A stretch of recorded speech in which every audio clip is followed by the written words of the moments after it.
Normalement, le Cameroun devrait faire un don à la France par rapport à la Covid. Ça veut dire qu'on devrait prendre des étudiants qui devaient fabriquer des masques, fabriquer des désinfectants pour les mains. On devait prendre les meilleurs médecins camerounais, prendre un avion cargo, mettre le matériel à l'intérieur et mettre dessus le drapeau du Cameroun et écrire dessus « Aide à la France ». Et on met les Camerounais à l'intérieur, les médecins, les infirmiers et tout ça, avec des blouses. On envoie l'avion cargo en France pour aller aider les Français qui sont en confinement actuellement et qui sont en train de souffrir de la maladie. Vous ne trouvez pas que ce serait logique? Mais je sais que quand je dis qu'on va aider les Français, ça tourne mal dans le cerveau de certains qui se disent « Mais comment on va faire pour aider la France? Ils sont plus riches que nous. » Mais c'est une bêtise de dire qu'ils sont plus riches que nous. Ils sont pauvres. Parce qu'il y a des Français qui dorment dans la rue. Il y a des Américains qui n'ont rien à manger, qui dorment dans la rue. Et on devrait même les recruter pour les aider. Pour que pendant une conférence comme ça, ils soient en train d'aider les gens à entrer. Donc on les paye pour qu'ils enregistrent les gens. Un Américain, on peut le payer, puisque c'est un pauvre, il n'a rien. On peut prendre un Anglais, c'est lui qui s'occupe d'appeler les gens pour que les gens viennent à la conférence. On lui donne même 2000 $ par mois. Et s'il n'est pas performant, on le vire, on prend un Japonais. Ça sonne mal dans la tête, n'est-ce pas? Parce qu'on nous a appris à l'école qu'on doit être condescendant vis-à-vis d'eux, alors que ce sont les pauvres aussi. Vous connaissez combien de pauvres il y a en Chine? Le nombre de pauvres qu'il y a en Chine, ça dépasse la population de toute l'Afrique subsaharienne.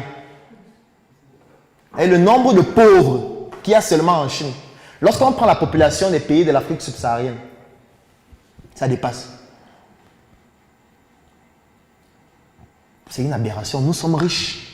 Mais le problème, c'est que nous avons des ressources qui ne sont pas transformées en richesse. Ces ressources commencent par notre cerveau qui est sous-exploité.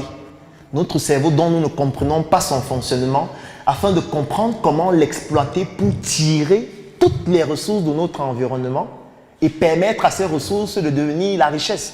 Ça ne sert à rien de dire qu'on a l'or, on a le diamant. Mais on a l'or, on a le diamant. Si on ne peut pas aller transformer cet or et ce diamant-là, si on ne peut pas aller transformer nos terres arabes, si on ne peut pas aller transformer notre patrimoine culturel, si on ne peut pas aller transformer ce que nous avons et que le monde nous a envie, comme le soleil.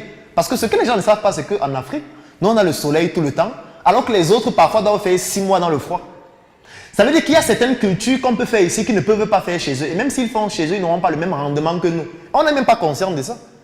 En fait, on devrait les envahir avec nos produits.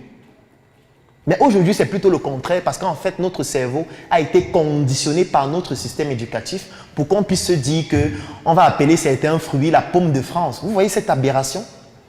La pomme de France. Comment on a fait pour accepter ça? Un fruit qui pousse chez nous, on appelle ça la pomme de France. Et les gens sont fiers, ils disent j'ai mangé 2 pommes de France aujourd'hui. Mais ça, c'est une bêtise.